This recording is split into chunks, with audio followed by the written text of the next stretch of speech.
hair is making me really stressed. Really? It looks awful. Is this you trying to kind of like just get it out of your face, like be functional? No. There's loads of reasons. Mainly, it's I want to do as many hairstyles as I can before I cut my hair. You chop it off. Absolutely. Because the second you cut your hair, you're like, oh, I could have done that. Exactly. You see somebody with a beautiful bob walking past, and you're like, oh. No, a long plait, long side plait. Yeah. I never do a long side plait. No, you don't. You don't actually make enough use of angles when it comes to your hairstyles. I feel like you've got a lot of lateral options. Do you mind? Sorry. Do you actually mind? This reminds me of when I really fancied a boy in school. He was in the year above me, and he was called, I can't say his name. Anyway, he had a surname that was a synonym of beautiful, which made him even more beautiful. And he was very mysterious, never really spoke to anyone. So I thought, I'm going to take a photo of him in the library and then I can come back and show Jessie and we can talk about it. And the flash was on and the sound was on loud. Loud. So the photo I have of him is like... looking at me. Oh, God. So that's what that reminds me of, silly boy. But yeah, so I want to be able to do a side plait. I want to be able to do the crisscross plaits. But as Bebe tried to help me this morning, and we've got a little tail situation. We got a little runty tail. That's what my hair would be like if I had a short bob and I wanted to do a little low pony. Like a little fishtail pony. Oh yeah. I always think a low pony's gonna look good on me, like it does in Sarah Jessica Parker in Sex and the City. No, it doesn't. No. It just doesn't. It doesn't look chic in the way that it should. I think that does. You've got a good length for a low pony, whereas mine is like a horse tail. yours is very... No. So I'm going to try and stay flat on in the podcast so that you can't see my little behind ponytail. And also, you only see the beautiful maiden And plait. so you can't see the fact that I bought these tracksuit bottoms that I thought were really cool on an Instagram ad. But if you buy cheap made stuff, it stretches out in a way that's very unflattering. I've got a lot of extra storage room in here, so we're just going to try and look very flattering today. Yeah. Because we don't feel great, do we? No, we feel awful. Yeah. Actually just reminded me, just to start on a funny note, the things you do during that hormonal, like, rampage season, which is, like, teenage from 14 to 17, I would say. Your hormones are going wild. Yeah. And when I started sixth form, I used to think it was attractive to sing really really, really loudly. You know, my funny singing way I do. I did that in public. That's so silly. It was I just joined sixth form and I was in a class with boys and girls, which I'd been at an all-girls school before, so I was kind of so excited. Yeah. And I really liked this one boy, and he was quite moody and arty. And so my singing and my high-pitched kind of squeals weren't kind of compatible with him. But I still didn't let that stop me. No. And it's always the squeaky, singy girls that like the moody, edgy boys. You know, we don't go for the musical theatre boys. They're the ones that would like us, but we never fancy them. So I used to, and I remember him saying to me once, a few years later, like, why did you do that singing? And I have no idea. I thought that would make him think I was funny or something. Or I make don't you know. stand out. I think because It's definitely made me stand out. Because, you know, you always think that boys are going to fancy someone else and there are so many pretty girls around, so you have to do something that makes you stick out from the crowd. Yeah. Yeah, I used to pull my hair out. Oh, yeah. But that was just to impress the older girls at school. Yeah. I just used to stare at them and just grab strands of my hair and just pull it straight out. Yeah. Because I thought it made me seem scary and intense. Yeah. Oh, but your poor hair. I know. I think I'm losing hair right now. Really? Yeah, I think I'm finally having that hormonal crash after, which is probably why I feel so awful. But yeah, I'm losing like lots of... So this going back to the hair thing, I want to nail this hairstyle. Yeah. Whereas I think I look quite odd right now. I think right now we're on the first stage of the journey. Yeah. So what we're going to need is a bit more volume in the roots. I think we're going to need a way... And maybe what you do is you stack the plaits. I feel like if you stack it, you're going to get a bit more height to the crown, which is what they say. But I don't want to show this ear. Okay. Remember that? See, look, the second that you stack it, eleganza. Isn't that not correct? Is that not gorgeous? But this here has to be hidden at all And we need times. to get rid of the tail. I don't know how we're going to deal with that, but we need to get rid of that. Last week filming, Gorgeous. Actually, no, that, very, very Met Gala. they did one shot where the camera was here on my face. Oh, nice. And that was the only way around the shot. And I almost had a panic attack. I was like, can I say to them, I really don't feel okay with this. I don't want my ear on show. Because imagine if it was like, I don't know, a boil or something. You don't want to be seen. Just, well, the camera needs to go here. Too bad you got a big boil. So I tried to say, please, can I do this? Okay, whenever it goes, put it back up. Okay. Yeah. You ruined it by trying to stack them. No, but stacking it, very flattering. Okay. Very flattering. Okay. There we go. Just don't touch it like that. Okay, cool. Perfect. Yeah, so I kept trying to get them to do the camera from the other side for my ear, but very often they just wouldn't allow it. And I think they could have, but they just like, I want to show how ugly ear. Mm-hmm. Yeah, well, they were filming right on my dry skin patch a couple of weeks ago. Aww. So. Why is it a dry skin patch? Oh, just because I tried out this new face cream that just completely fucked me up. So, yeah. So I think I'm going through a shift in my hormones, and I'm using things to blame. Mm-hmm. So I'm blaming my hair right now for how I feel. And so in my head, I'm like, right, I'm going to cut my hair and I'm going to be a new person. And the old me is gone and I can start my new positive thinking life. But I'm just still not ready to cut it. Yeah.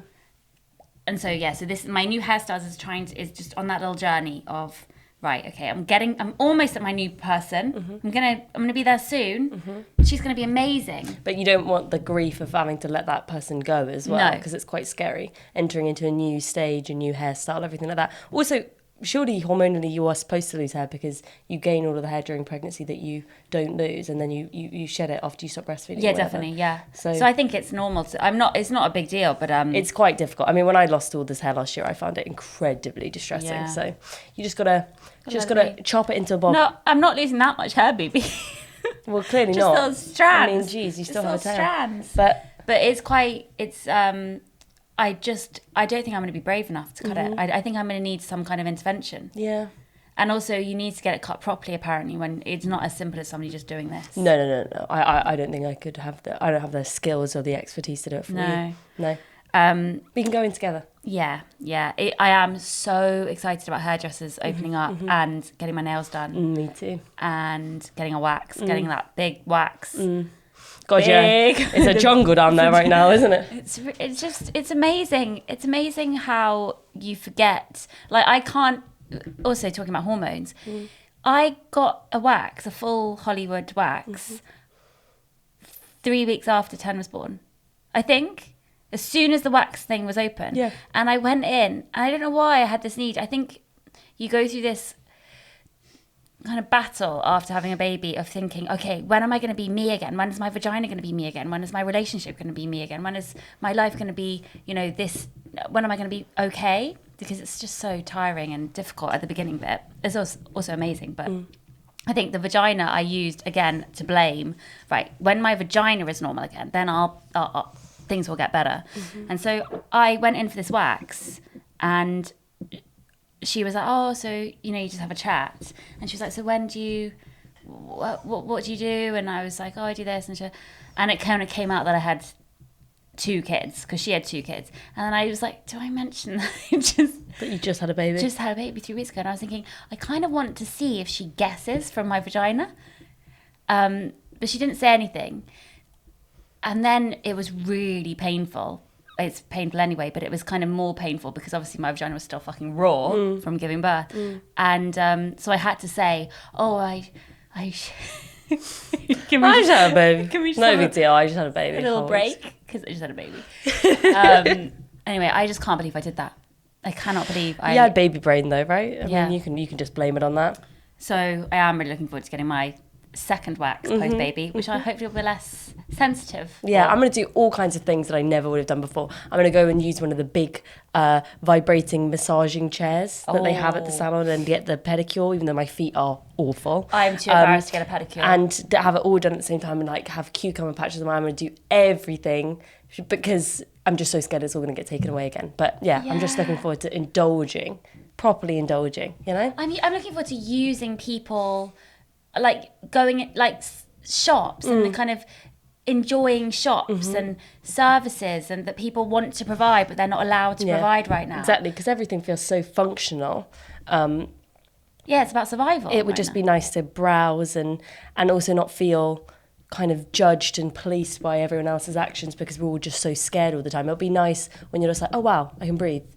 People are just allowed to do what they want to do. You know? They're allowed to sit in a park in a group of, 10. And, oh God, sit in a coffee shop. I just miss sitting in a coffee shop. I miss sitting in a coffee shop so badly. So badly. Much, yeah. So I do feel this collective kind of sadness around right now. I don't know if it's just because we're very sad, but it's just so time for us to have a bit of something to look forward to. Did you see that email yesterday from Edinburgh Festival? I was like, imagine if Edinburgh Festival happened. Yeah. It won't. I still don't think it will. But also the way that they phrased it. So the Fringe is going to go ahead in person, digitally. We don't know. It's going to be digital, isn't it? It's going to be a digital one. I don't want to do it digitally. I don't want to do it digitally, no. Yeah. Although having said that, kind of thinking about shows again, just thinking, would we feel safe going on and doing a show? I would feel safe, but I would feel so completely mentally unprepared to be in front of other people and exposed that much. I'm sure that people would be so happy to be in an audience, they'd probably laugh at anything. We wouldn't even have to do that good a job. But I think that the idea, that world just feels like a very, very long way away. I was walking down the street the other day and I saw a busker. And he was fine. He had a nice-ish voice, but a crowd gathered to watch him, which was definitely not okay. But people stopped over the streets. We were down the street with the kids and saw them, and just thinking, this guy is average. He's fine. And people were looking like he's, Ed Sheeran or something. It's like, we're so starved. So starved. That is really funny, yeah. So it's Alfie's birthday in a couple of weeks.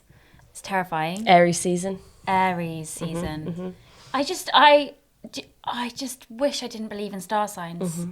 I just really, really, really, really wish I didn't feel this chain to star signs. I believe in it. Yeah. Everyone, I mean, obviously I never get anyone's star sign right. No. That's not part of the fun. Arguably, I think they're the opposite of the star sign. Yeah. But once I know... Yeah. Then everything starts to make sense. You're like, oh, so you are a Sagittarius. Well, that actually does make a lot of sense now I think about it. I don't get on with Sagittariuses. No. Sagittariuses and Scorpios. You can fucking fuck off. No, but Scorpios are sexy. Oh, Scorpios are incredibly charismatic and sexy and strong. They're not charismatic though. They're depressive, but they're performers. No, because what I would say about a Scorpio is that actually they're very optimistic and they have a lot of kind of frantic energy. Yes, and so they can be both of those descriptions. By the way, a Scorpio encompasses all of that. And they can be alcoholics. Yeah, factual. Yeah, and non-alcoholics. They can hate alcohol. Yeah, but they can also like it a little bit. Exactly. Yeah. I've been out with Scorpio. Taurus and Scorpio are the opposites. And we have one brother who's a Scorpio. And now I think back, if I had known about star signs when I was 5, we probably would have fought less. Yeah, exactly. Yeah. I would have just appreciated the fact that we're a bit different rather than just constantly battle. I think it's probably because it feels nice to be able to categorise people in a neat way that feels like fun and safe because there's always something that's good about every sign and something that's bad about every sign. So it's just like being in clubs when you're younger. But people like identifying, they like having a team. Exactly. Even though I've never really liked my team because Taurus is meant to be kind of loyal and punctual. Punctual? Why would you describe someone as fucking punctual? Because they're not fun, that's why. Exactly. Because you need something to say that isn't the word fun. They can't use fun. Yeah, not fun. Loyal, not fun. Loyal, not fun. Angry. Arrives on time, but she's not going to have fun. She's going to probably ruin your time. She'll turn up early to not have fun. No, but Cancer is just described as cries all the time. That's not nice either. Apparently, I was listening to a podcast just now with Plo and Faith. Apparently, she's a Cancerian. Apparently they're very motherly. Yeah. Yeah, I think so. Yeah. Yeah. Sensitive, kind, moody. Yeah. Oh God, yeah. Margot's a Cancer. Yeah, exactly. That's why we get along like a house on fire. Exactly. She's, I don't know, you must have taught her. She must have got it from you. Yeah. The hair, little bit. Oh, the front bit, yeah, she has to put it out. Yeah, that's from me. I do her hair in a plait before school, and then she's like, no, I have to have this bit of hair. We've had long discussions about this, yeah. Oh my God. Yeah. It's so annoying because she doesn't just take out a little bit, she takes out a huge A huge chunk, yeah. and I learned it from Ariana Grande, so it's the circle of life, baby. Wow. Because if you want to have that nice high pony, half pony, it's just very chic to have that little strip of hair. So I did it a couple of times, and now she really likes it. But I wouldn't be able to do that because my hair is all Your hair literally goes all the way down to here, yeah. No, it doesn't work. It's because my hair is so dry and crispy that like I can have the little front little bang pieces, you know. So Johnny got told off at school yesterday because a teacher was saying something serious about some I don't know what, but it wasn't a funny thing the teacher was saying, and Donnie in response shouted out, "That's awesome." And then on the way home, Margot saw the moon. She likes calling the moon Moony in the day. And she was like, "Where's the Moony? Oh, hi, Moony." It's so cute and innocent and lovely. And Donnie, and I was like, "Oh, Donnie, what would you say? What do you want to say to the Moony?"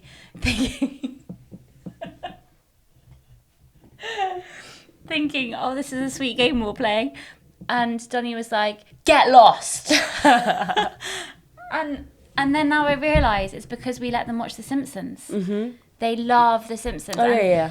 He constantly tells me to eat my shorts. Oh, God. And so I ban The Simpsons now. And I don't want to have to ban The Simpsons because it's the only thing I actually enjoy watching. Yeah, I know. I like watching it with them too. But I just or have Futurama. yeah, but Futurama's got more sex in. Yeah, I know. I didn't realise that. Yeah. So I was like, oh, this is another thing we can all watch together as a family. I know.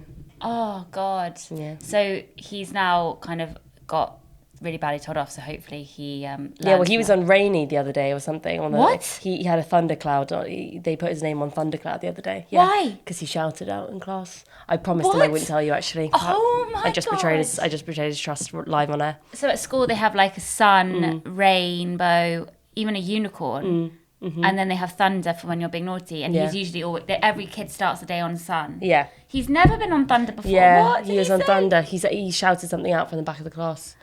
Oh my God. Yeah, because he was excited. I am a thug. No, it's because he was excited. You have like a thuggy nerd. Yeah. Don't worry. Yeah. You're a thuggy nerd.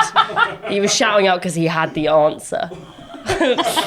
He wasn't shouting out in a cool way. Don't worry, he's not going to be... Yeah, that's true. He likes knowing information. Yeah, he's sharing. Aggressively Poindexterish, which I like. Yes. I've always really liked that about him. Okay, good. Oh, that's fine then. If it was just an answer, not like get lost to No. the teacher. He wasn't being rude to the teacher. It's fine. It's fine. I went slightly crazy on my last day of filming because I had the morning scene and then the last scene. And so I had the whole day in between in this... basically, it was a school and I had a whole room to myself, like a Victorian classroom. And I was terrified because I was feeling very anxious of this time that I had. And I didn't want to do anything other than sit there and cry. And I obviously didn't want to do that because I had makeup on. So I just kind of thought, okay, what am I going to do that will actively try and bring me out of this depression? And so I put on YouTube my exercise videos. And I found 3 from massive YouTuber exercises that have got like 7 million followers, and they're all 7 minutes, 12 minutes long type things that have no speaking, just music. And I took off my clothes, apart from my bra and my like tights, just because I didn't want to wear the costume. And I just started manically exercising, like manically. If someone had come in to see these like breast pumps laid out and then me just like doing these mad squats in your pants, in tights and a bra, which is weirder than just pants, actually, keeping your tights on. Yeah, but you want some support. You can't just be like jumping around. And it didn't make me feel better. No, it just occupied the time. Yeah, it wouldn't make me feel better. Oh, Jessie, that's so sad. Yeah, but it definitely made me feel, if I just sat there, I think I would have felt worse. It was nice to like jump around. Yeah, it's very easy to go kind of crazy when you're just waiting around, isn't it? I felt like it was a kind of prison, because I could have walked around, but you're not really allowed to because of the virus, so you kind of have to stay where you are. Yeah. So you're kind of, and I've realised that over this few months, I have kind of had states where I've kind of been in one room for a lot. Like when I was in hospital with 10, I had to sit in one room for 3 days. Like that is, I've kind of got quite used to the thought of, right, I'm stuck here now, so get all your equipment, get everything ready, and be happy in this room. It was awful. Basically, we're 2 years. We had the 2-year anniversary of Ben on Sunday, which was just horrendous, which is why we're both kind of feeling like this. It was weird though, because I had some messages about it, and I don't remember saying anything. I don't know how people know. Who did you get messages from? Just like people who just people who are on Patreon and stuff, people who listen to the podcast. I think maybe we have referenced the date before, but it was horrible to. It's so weird because they mean so well, and it's so nice getting messages, but it's almost like a denial thing for me. It's like I can't bear to confront the fact that it's even happened. So a date and people then knowing about the date is like double blow. Yeah. Well, part of me kind of, I remember waking up and instantly feeling like such a sense of weight on my chest and dread. And I guess I weirdly thought in my head, maybe if I, Instagram about a picture of him today or something, that will make me feel better, because it means that, people feel sorry for us or something. It was this really fucked up thing, and I was like, I don't need 5 minutes of feeling better because people are saying I'm so sorry for your loss, and then to feel worse about it afterwards. I think it's because I wanted to share him, and I always want to share him, and we all do. Sorry. Oh God, that was such bad timing. It's fine. Fuck. Yeah. It's just so funny because I really, really dislike using social media as like a kind of way to get validation when it's clearly just because you feel shitty about yourself. But for this, it's like, it's such a strange, intense feeling. That was my first reaction. I was like, maybe if I Instagram about it, it'll make it better. But I'm glad I didn't. I'm glad that we just took the day for ourselves, because... Yeah, and also it's I had the same thought as well, first thing. I was like, maybe if I share a photo, it's not... It doesn't make you feel better. No. I think that's why the birthday is an important day to mark, but why mark a fucking death day? Exactly. You don't want to mark that at all, because it's a day that's just sad, isn't it? But people really get hung up on dates. Like all of the grief books I've read... I'm sorry, I don't think you're going to be happy with your... I don't give a shit anymore, baby. It's just... Okay, I don't care. Okay. Just for the sake of the people who are listening to this podcast who can't see the visual, I look really, really great. Yeah, so both of us do. Both of us do. I don't care anymore. Yeah. Yeah, so I've read so many books on death now and grief, and so many people get hung up. So many people get so hung up on dates, and they kind of worry about them for weeks before, maybe months before, and then suddenly your whole year is dictated by dates. And it's like, oh, I wish we didn't live in a society where dates were so important. Yeah. Why Mother's Day wasn't so important, and why birthdays and anniversaries and stuff. And I don't think we live like that as a family, because we've never placed that much emphasis on birthdays. Well, there are so many of us that I feel like if we were to make dates this huge thing, you would feel exhausted, because there would never be an end to like people's birthdays and people's anniversaries or stuff like that, because it's just too much time in the year to dedicate to that. But I don't think it's a healthy way to do it. I mean, they actively say don't get hung up on dates, but it's something that people just inevitably do. All it made me do was reflect on the journey that we've had over the last 2 years now, and obviously it made me sad to think that it has been 2 years, because that's a long time to not speak to someone, and we haven't had the chance to see Ben for 2 years, and that's very sad to think about that. But mostly the way I made myself feel better was just realising how awful it was at the beginning and how it's not like that anymore now, and anybody that's gone through something traumatic knows that, like, the intensity and the fear when something suddenly happens to change your life completely, the relief of just not having to experience that sensation anymore. It's like that made me feel instantly better, where we have each other and we're in this place now where we're okay and safe and whatever. Like, yeah, nothing can ever be as bad as that, I hope. So. No, I hope to God nothing's ever So as it's bad 2 as years of us having got through that, and that's something to be, okay with. He would be happy with us for that, for acknowledging that as the importance of the day, rather than the fact that, he died, because that's I feel really strongly that I feel stronger. Yeah. And I know that he would be proud of us. And the more real it gets with time, the more I feel how obvious it is that life is so short. Mm-hmm. It's so short, and we have to appreciate how lucky we are to be alive. He's not, so we need to make the most of it. Exactly. And I think I just want to appreciate that, and I don't think I ever did before, and I feel ashamed of myself of how I lived before, in a way, because I just was probably I'm still narcissistic, because that's the nature of being a writer or a performer, but I think that I got hung up on things and got obsessed with things and upset by things that just didn't matter. And I really, really, he has given us this huge gift by making us now appreciate life, living, breathing,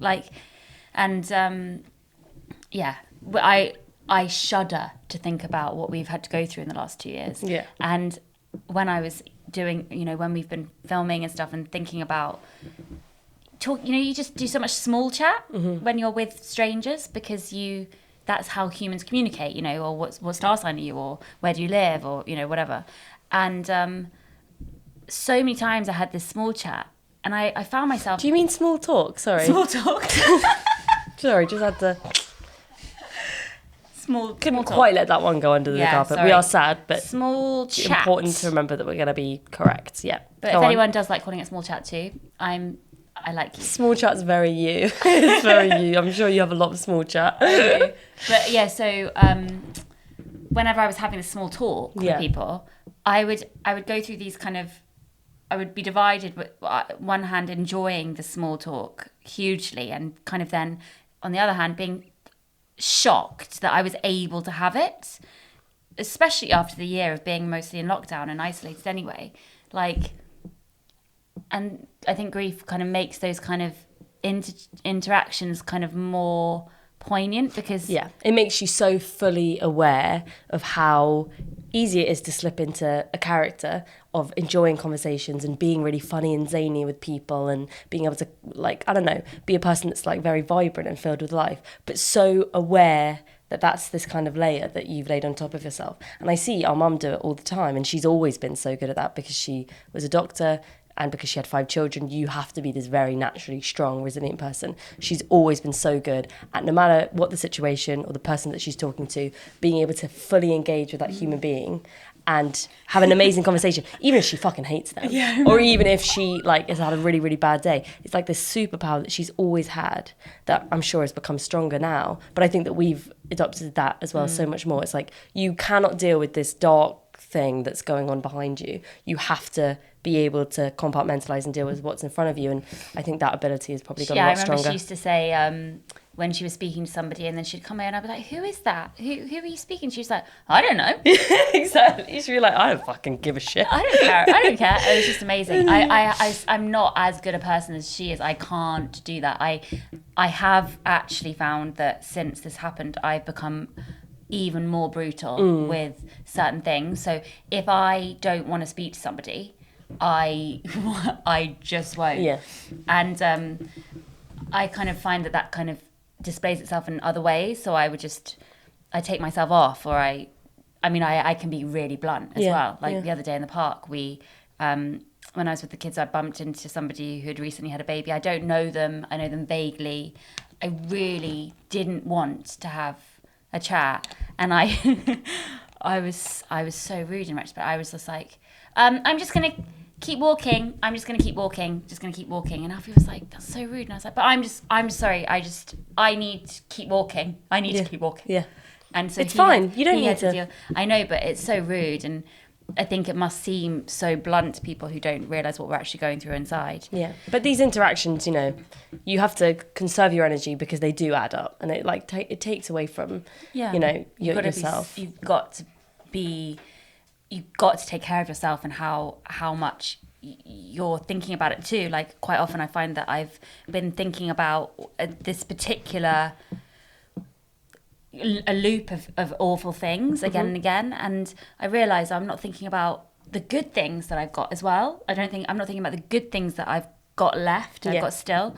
And it reminded me of when I was a tennis player and we had to go to physio regularly, and twice a week we had to go to this place in Marble Arch, and this really cool physio who was called Helen, and we would get like a cheap coffee from Marble Arch station which had sweetener in, and that was like the highlight of my week. And even though the physio, I knew my days were numbered as a tennis, you know, an athlete, a pro athlete, you know, I knew that I wasn't going to go to Wimbledon, but it was the motions of going to get physio that was, I think, was why it was so therapeutic, because it was like you're honouring the time that you're putting into this dream that you've got of becoming a tennis player. Obviously it didn't happen, but the one thing that I remember from Helen was that she gave me a sheet of stickers, orange neon dots, and she was like, right, you need to go and put these all around the house, in the toilet, in the bedroom,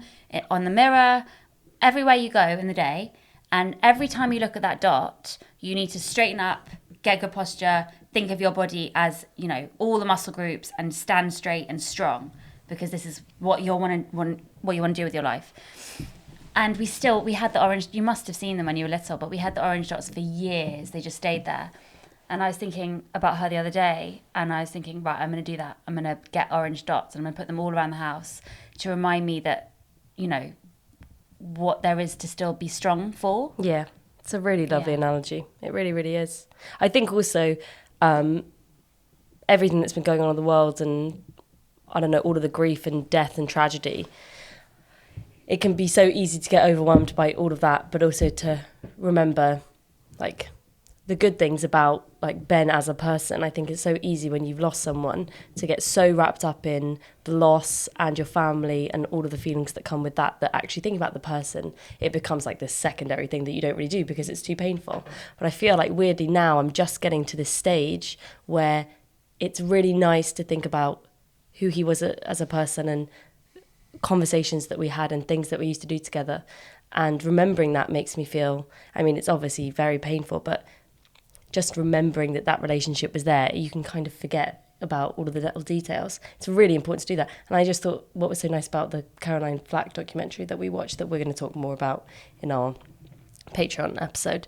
But one thing I thought that was so nice was the way that they really did focus on the details of her character, to kind of illuminate the whole story. I just thought that was really important. You can't forget who the person was.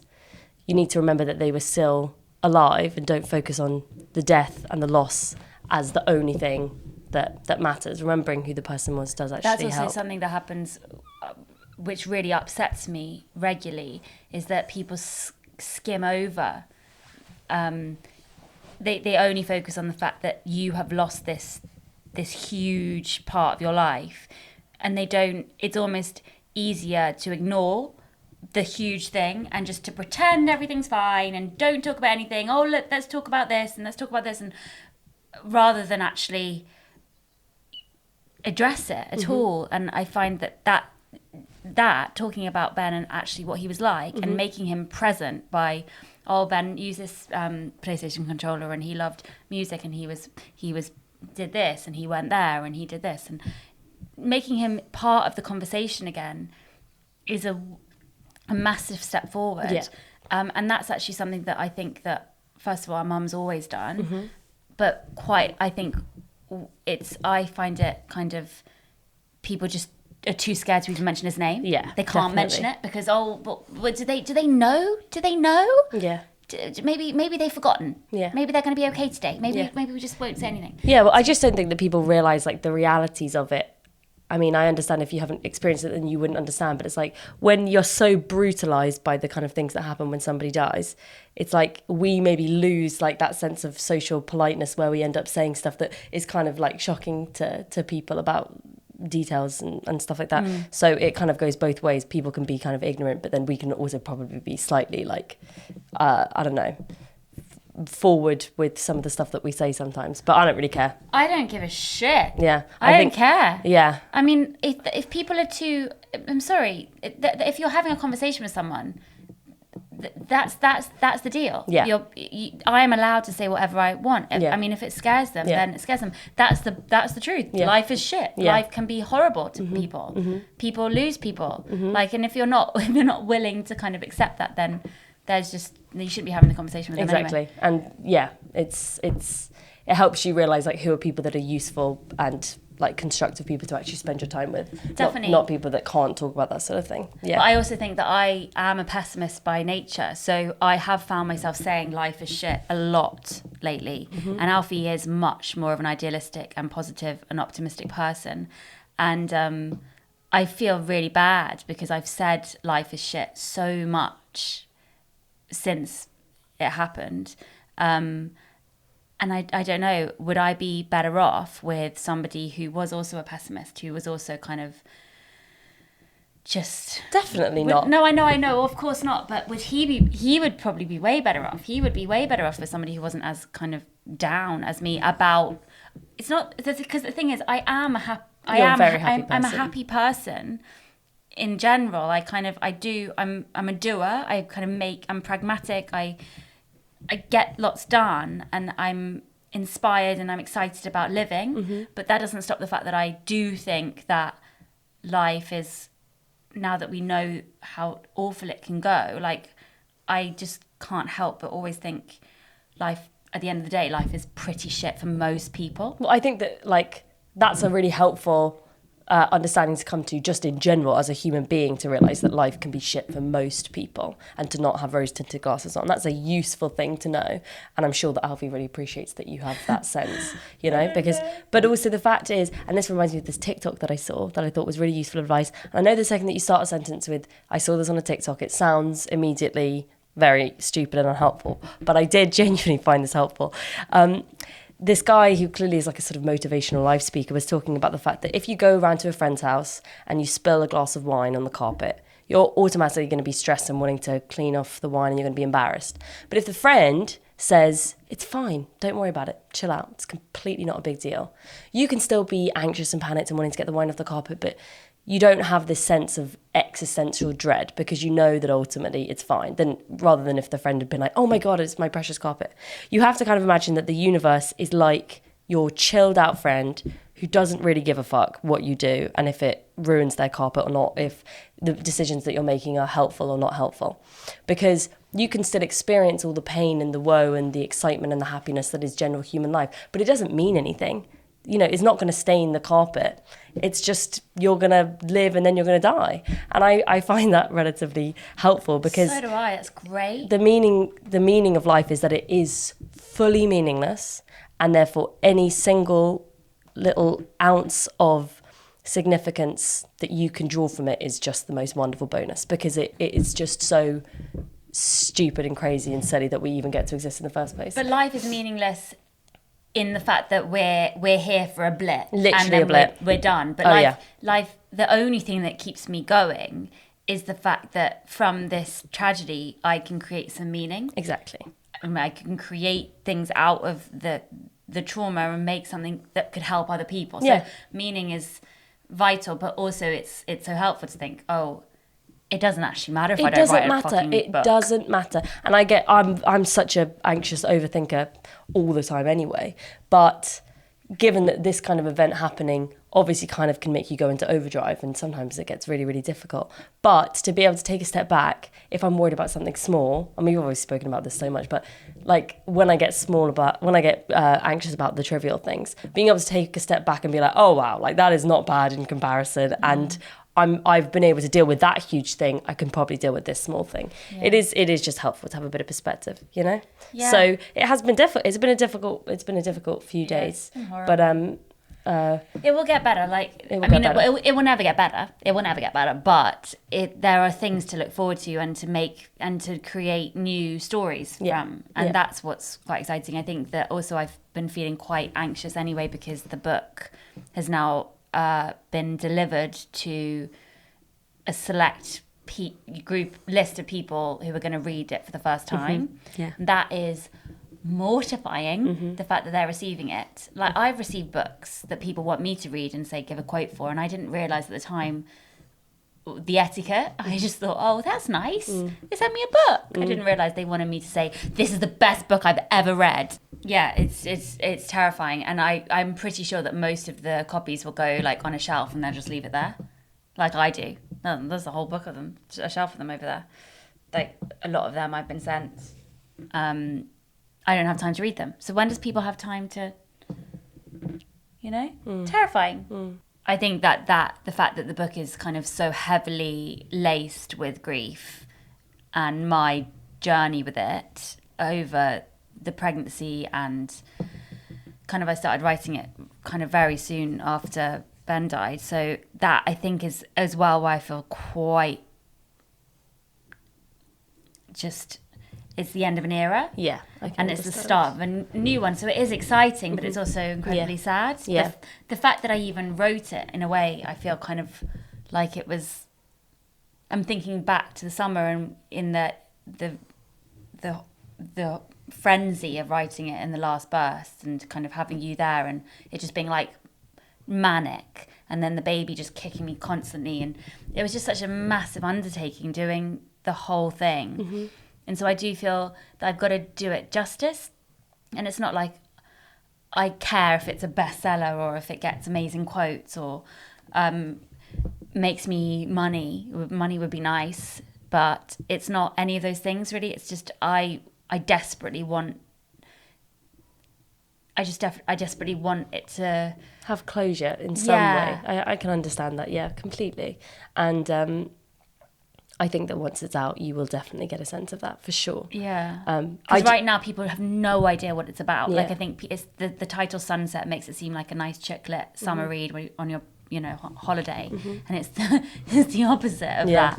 So I think I was just like some recognition for the fact that it's not a summer holiday fun book, and it has been something that's been created in the mess of grief. And I think, I don't know, it's made me really paranoid about our relationship, because it's like, it's about two sisters who, and a tragedy, and it's just, I don't know why, but it just, also after watching the Caroline Flack thing as well, like just making me think, oh my God, we are so lucky. We are so lucky to have each other. And I think about that kind of more and more daily now. I know. It's so weird. Yeah. And I just took it for granted. I've taken you for granted my entire life. You came along and you just made my life so great just from the second you were born. And I just now kind of feel ashamed that I didn't... But that's what having a sibling is. Yeah. And that's what loving someone is. It is taking someone for granted. You don't walk around with the people that you care about, constantly worrying that they're going to die, because then you wouldn't experience stuff with them. Like, the whole point of a relationship, and the reason that it is so tragic when you lose someone suddenly, is because you weren't ever thinking that something like that could happen, because you were happy. And like, I think that's what we have to remember, rather than fretting that we're suddenly going to lose each other and hanging on too tight. We just have to have our relationship as it is and appreciate it for that. I mean, I feel exactly the same. I mean, something like this happening makes you think, oh fuck, like every single connection that I have is just going to disappear again. But that's not the point. It's at all. It's that it makes you appreciate the real connections that you do have, and the fact that we have no certainty over anything. Yeah, it's like the outer layer has now just been kind of eroded of life, and now we realise that anyone can die at any second. And I just didn't think about death before. You just don't. I just never did. And exactly, it's some siblings up really. They're just there. Yeah. They grew up with you. They're there, and they have the same sort of strange like tics and habits, and because they're the only other people that have had your parents and grew up in the house that you grew up in and did the same weird things and ate the same particular meals, even if you're the most completely different people in the world, you have a kind of secret language that only you and your siblings speak. So I think that's why it's such an interesting relationship. And also, it's not about how close we are. Like, we are incredibly close, obviously. Yeah. But even the sibling bond is so strong, even if you're not close with the sibling. Yeah. Like, I've noticed that from speaking to people and realizing that it's a joint history. It's like Jamie said about Ben, it's like his witness. Yeah. It's just where you're just there, and it goes on forever, even if you aren't in each other's lives every day or you know, as close as we are. It's something that is... I feel like it's a string that's attached between you, or like you're those paper little dolls that like are attached by the hands and you kind of fold them in and out. That's how I like to think of it. But it's kind of, I think it's more obvious to me right now because of 10 and the baby, how similar he looks to Donnie. Yeah. And seeing the different personality traits between all of them, but also the similarities. They're so... It's like I'm having deja vu every day. I know, I get that too. It's crazy. It's just like holding Donnie. Yeah, and then you think, oh God, there's something so nice about the fact that our mum has done that with all of us. Yeah. And maybe we're doing it with the baby. Mm-hmm. That's really nice. Yeah. But yeah, I think I am ready for it to kind of be read and for people to have an opinion on it and to then let it go, because it's just been this kind of ball inside me now for this long. Yeah. But I really want to do it justice and like make sure that it's not just something that just goes out and people just ignore. I would like to do part of the job, and I think a lot of people think that you get a lot of help when you write something and you get a lot of help with the selling of the book, actually. No, or even in a TV show. Like, people think, oh, you're in a TV show, then people will have jobs to make people watch the TV show, and then you'll get another TV show afterwards. Yeah, it doesn't work like that. Work like that. Yeah. It's so much of the job is knowing what to do with your skill. Yeah, and fighting for the next kind of like stage. It's like this endless kind of trial by fire type of thing. It's like now actresses, writers, everyone in this creative industry has to be able to do about 5 jobs. It's not just one. You have to be able to talk to the right people, to promote yourself, to kind of think about material which isn't just the material that you actually want to do. You've got to think about the other material and like that kind of thing, which I'm quite excited by, but it is quite endless. Well, I think also you've made yourself vulnerable. You've written something that's incredibly personal and is tied up with a traumatic period of time in your life, and you're now like putting it out there. It's terrifying. So no wonder you feel anxious about it, because you know that you're going to be judged for it, and we have no control over what people kind of respond to and stuff like that. So you have to be strong and accept that you're not going to know exactly what that response is going to be, but also be proud of yourself for being brave enough to make yourself vulnerable, you know? But it's like in these YouTube videos, you know, there's now, this is episode 16. There's 17. There's 17 hours of us now talking out there. Yeah. And then you think about the amount of videos that we've done over the years. That's just our entire, you know, from when you were about 13 onwards. Yeah. And just, I had no concept when I started doing YouTube videos that it's going to be there forever. Yeah. I just put it out there and I let it be. And it's kind of that fearlessness and innocence I would like back. But I think I've been burnt by, I don't know, just age and trauma, that now I kind of thinking, oh no, so this is going to be something that people can just order and read and have on their shelf in their room, an object in their room. That's weird. You know what I mean? Like, I just would like to be a bit more clueless again. Yeah. Well, it's like Caroline Flack, the way that she was addicted to social media. And despite the fact that she had seemingly what she needed, which was the job, and the fact that she was there and she was wanted by the higher-ups, the idea that the people that were consuming her didn't always like her and were saying awful things about her, that's what drove her completely crazy. I feel just so sorry for her. Me too. But I think social media addiction, we all have social media addiction. Of course we do. And even the people that delete their social media accounts because they need to like have a detox, they're the most socially media addicted of all of us, because they can't even consume it in small parts, and that's fine too. But it's like it is such a facet of the world that we live in now. Everyone has a tie to everybody else and an instant source of validation and opinion. And yeah, I think it really, really affects the way that we think about everything. Yeah, but I've always been quite good at ignoring the horrible comments. They don't affect me hugely. Yeah. Mainly because many of them are just really funny. Yeah. Like really funny, horrible comments. Yeah. But if it was just something, I don't know, maybe I would. Maybe I will get affected by them. But I've managed so far not to really let it affect me, and that's because I don't look. If you look, you will find something horrible about you. Every single person out there will find something horrible. Exactly. So it's best to just Ignore, not even dip your toe into it. Yeah, absolutely. Yeah. So do you like my pom-poms? I did notice the pom-poms. So these are another... Was this to try and make us seem less depressed today? Yeah, we're happy. We're just a pom-pom making family. No, so this is one of my tactics. And if you listen to this podcast, you will now have listened to me talk a lot about the book, Sunset. And so I am going to be doing a load of artwork to promote the book that's just like not as... I don't want to just do this. I've been studying people, how they promote things, and most of it's so boring. And I just don't want to do that. I don't want to flood people with the same image again and again and again. So I was thinking I would do some fun stuff. So I got our mum to make us some pom-poms. Well, I think it's nice as well because it reflects the fact that the book is homemade, the fact that I helped you with it, the fact that Mummy made the cover, everything being homemade and stuff. It kind of it's nice to show. To show that aspect of it. Yeah, so I'm gonna draw the sisters. We don't seem very well, do we? I'm gonna draw the sisters on top of the sunset pom-pom. Nice. It sounds really stupid, but when you see the Instagram, please can you like it? Okay? Please like it. I'm definitely going to like it. Yeah, I've been liking all of your Instagrams recently. I know, you've been very generous Yeah, with because that. I didn't realise how much it hurt you when I didn't really do that. It hurt me. So I've been doing it on purpose. Yeah. I've been going through, tick, tick, tick, tick, tick, liking all of them in a big chunk. Oh, yeah. Because nice. But you have a wonderful Instagram. You have a very solid vibe. I haven't been Instagramming at all.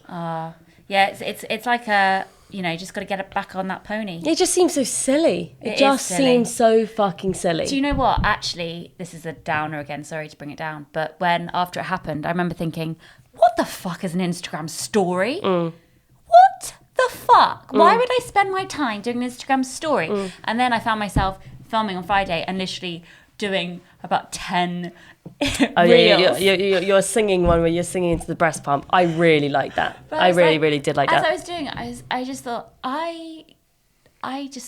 this is such a waste of my life. I think what's good about an Instagram story is that it makes you seem less vain because it's like, oh, it's only for a day. Oh, it's just for fun. It's just for you guys if you happen to tune in. But actually, in a way, it's more kind of hungry for attention because it's like, unless you catch me in this 24 hours, you're not gonna get this little piece of me that I'm only giving for the 24 hours. So yeah, it's all very deceptive and fucked up, and it just makes me feel quite sick inside. Every time I look at who's looked at my story, I feel just pathetic. But I still can't help it. Yeah. I still can't help it. And you have to be quick because they disappear. Oh, yeah. So I still want to know how the algorithm does it. So, like, the people that appear at the top, are they the people that, like, look at your... a lot. The most? They love you. That's what I want to fucking know. All these fucking bitches. I'm like, I know that you're obsessed with me. I think it's whoever's just looked at it is at the top. Okay, but sometimes somebody looked at it a while ago, but suddenly they're back at the top. They re-looked at it, Because they re-looked at it because they are in love with you. Because they're in love with you. Yeah. They want to just keep looking Makes until sense. the story disappears. Yes, absolutely. That's got to be what it is. Yeah. Whereas what I've now noticed is if you think, oh, that person looked at my story, and then they haven't looked at the next 5, it's because they've just let them roll on. Yeah. They didn't want to look at your story. They just accidentally got on. They're like, oh my God, get up. Yeah. Oh, I get very hurt if I've done a group one, especially if it's a story that needs a couple of, and they've only watched the first one or two. They haven't seen the That's denouement. painful. The denouement. They haven't because seen it. they've taken a peek and they didn't like what they saw, so they've exited. They're like, that girl's That's desperate. very upsetting, actually. That's very, very upsetting. Yeah. So yeah, Instagram is it's not tickling my fancy at the moment. I gotta say. No, it's not tickling my fancy. It's not. It's yeah. But spring is here. Spring is here, and I feel like summer is coming. The warm weather and the sun is definitely making people feel a little bit better, and maybe it'll make us feel better too. Yeah, I'm looking forward to not wearing a coat. and I'm looking forward to the baby sleeping. That Yeah. would be great. That would just make life a little bit easier, I Yeah, think. definitely. He's 5 months now, so he should sleep soon. Yeah. 5 months is a long time not to sleep. Think he's due one. Yeah. Yeah, that would be good. And less vomit soon on the horizon. Soon he can have some food. Oh my He God. can have food. What are we going to feed him? gonna just explode. What are we going to feed him? Avocado. Kit I'm gonna Kats. I'm gonna feed this one right. I'm gonna really be like Fern Cotton about it Why Fern Cotton? because she's holy. I love sending you Fern Cotton videos. You do it a lot. A lot. And Molly King from the Saturdays. Love it. Molly King from the Saturdays, babe. You need to stop. You need to stop doing these silly little videos where you Okay. try on your stuff. Say Okay, goodbye. whatever. Thank you. You can for check them listening. out. She's not gonna mind. Thank you for listening to Good this for you. You're podcast. very pretty, Molly King. You've got a great body. BB, stop bitching about Molly King. MollyKing is great. She's got a great body. She got goes out great with body, Stuart, great legs. cricketer. Imagine fucking a cricketer. What? How would that be any different? How would a cricketer fuck cricketer. specially? I just don't know. Just he's a cricketer and he's a tall one. And also, I think I respect a cricketer more because the sport is quite specific. So it's like, okay, cool, you've dedicated your life really to something quite specific. Oh, I love a sport where they don't look like they're athletic, but then they're and then super suddenly, fit. oh my God, whoa, look at that Yeah. ability, look at that technique. So yeah, Maths, Married at First Sight Australia, Jules, he's a cricketer, her Exactly. husband. Now they have a kid. Yeah, exactly. I think cricketers would be very good. Yeah, they would Because be very they're, good. yeah. Oh yeah. Oh yeah. Yeah. Whereas I feel a footballer would be kind of just all over the place and just probably... Fucking everyone. Yeah, just doing it for himself. I feel like a cricketer would take the time because that's a sport of dedication, of technique. They'd probably be very attentive to And a lady. patient. Very patient. Exactly, because there's a lot of waiting around in that game, isn't there? There's a lot of waiting around. They're not going to mind taking turns. So That's something to consider. we're going to say goodbye now. Yeah, we Thank you very should. much for We listening. should. I'm really sorry if this has been depressing to listen to, but we are quite cautious usually about speaking about grief because it's so raw for us.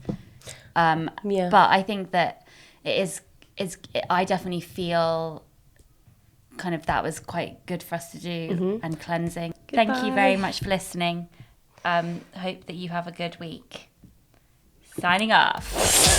She's going crazy now. She's going crazy. Watch her.